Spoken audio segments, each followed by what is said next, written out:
Esta maravillosa historia de amor entre padre e hijo culmina cuando José cierra los ojos de su amado padre cuando éste fallece, como Dios se lo había prometido en el capítulo 46 y en el versículo 4.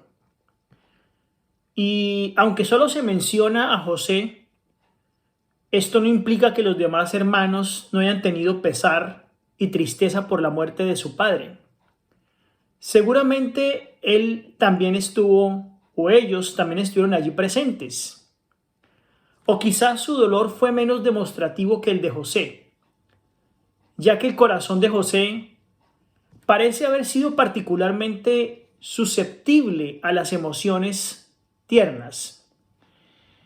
En el Antiguo Testamento nos muestra a nosotros diferentes formas de culturas a lo largo de todos estos años. Y en el antiguo Egipto se embalsamaban los cuerpos con bastante rigurosidad. Este proceso era caro. Costaba equivalentemente a unos $2,000 de la época.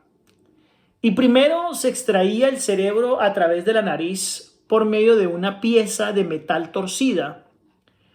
Y el cráneo era entonces bien limpiado de cualquier residuo que hubiera quedado, lavándolo entonces con diferentes tipos de drogas. Mediante una abertura por el lado izquierdo, hecha con un cuchillo bien afilado, las vísceras eran eliminadas y colocadas en recipientes separados. El abdomen vacío era entonces limpiado con vino de palmera y con una infusión aromática y luego llenado con especias. El cadáver relleno entonces era sumergido durante muchos días, tal vez 70 días, en un baño de solución de natrón.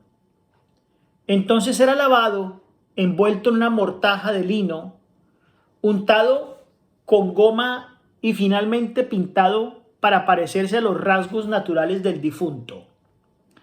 Y tal vez este proceso es el proceso que recibe el embalsamiento de Israel. Por documentos egipcios se sabe que era variable el lazo después de la muerte de un hombre hasta su sepultura. Y el embalsamiento llevaba 16 días, la envoltura 35 y el entierro 70 días, es decir, unos 120 días en total. Por lo tanto, era un proceso que demandaba paciencia. El tiempo entonces requería o dependía de la riqueza justamente de la familia del difunto y del periodo de la historia egipcia. Jacob, siendo el padre del primer ministro de Egipto, tuvo que haber recibido el mejor trato posible, y su embalsamiento continuó durante 40 días y la preparación para su entierro otros 70 días. Recordemos que este tiempo fue declarado un tiempo oficial de duelo. Ahora, se nombra la casa del faraón. La casa del faraón demostró también su luto por la muerte del padre de este importante personaje en el gobierno egipcio, ya que José se había ganado la voluntad y el reconocimiento de los cortesanos. Por lo tanto, quizá los hombres mediante los cuales José se dirigió al rey eran sacerdotes y como tales les incumbía directamente la sepultura de un muerto. Es posible que José, habiéndose dejado crecer la barba y el cabello, algo acostumbrado en los casos de luto, no pudiera entrar en la presencia del rey sin ser afeitado primero. Jacob pudo haber agrandado la cueva original de Macpela, que era propiedad de la familia, para que hubiera lugar para otros cuerpos, o puede haber preparado en ella el nicho especial que tenía el propósito de ocupar. El cadáver fue llevado a Canaán, junto con un gran acompañamiento. Con José subieron los principales dignatarios de la corte junto con otros miembros de la familia, como escolta a través del desierto y hasta la tierra extranjera de Canaán. Probablemente este cortejo fúnebre tuvo un acompañamiento de carros y de jinetes y un espléndido séquito de dignatarios egipcios que le rindieron honores a Jacob. Finalmente llegaron a la era de Atat.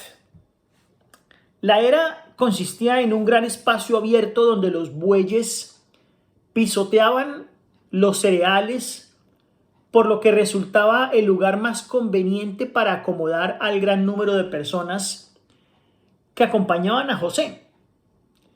Y Atat era el nombre del propietario de aquel lugar. La procesión fúnebre no tomó el camino más corto de Gaza, a través del país de los filisteos, ni a través de Beerseba, sino que él bordea el Mar Muerto y entonces hacen del recorrido mucho más largo.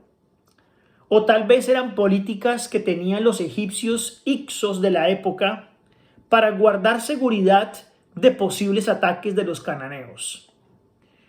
Los egipcios eran muy demostrativos y vehementes en sus lamentaciones públicas por los muertos. Por ejemplo, se rasgaban las vestiduras, se golpeaban el pecho, se arrojaban polvo y barro sobre la cabeza y cantaban himnos fúnebres. Al son de la música de panderetas, empezaban un cortejo bastante lleno de lamentaciones.